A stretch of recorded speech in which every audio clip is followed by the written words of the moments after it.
Mradi huu ulianza kutekelezwa mnamo mwaka 2023. Mradi tumeweza kupokea fedha kwa awamu tatu.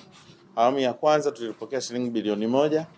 Awamu ya pili tulipokea shilingi milioni 500, lakini baadaye tulipokea fedha kutoka mapato ya ndani shilingi milioni 438.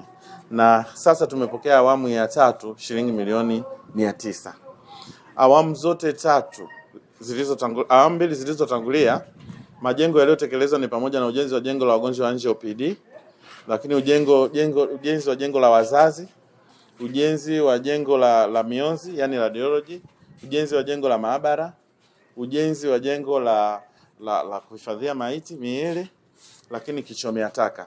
Ujenzi wote huu awamu ya kwanza umekamilika na miundombinu inatumika. Milioni 900 hii imekuja kama awamu ya tatu ambayo ilikuwa mahususi kwa ajili ya ujenzi wa wodi, lakini ujenzi wa jengo la upasuaji ambapo tupo, lakini na ujenzi wa jengo la kufulia. Milioni 100 zilikuwa mahususi kwa ajili ya ununuzi wa vifaa tiba. Vifaa tiba tayari vimeshaagizwa. Ujenzi wa majengo haya niliyotaja uko zaidi ya 95% kwa majengo yote, na tuko hatua za mwisho kukamilisha kwa ajili ya kuanza kutumia majengo haya ambayo yako awamu ya tatu. Mheshimiwa Katibu wa Chama Mkoa, tunakukaribisha sana.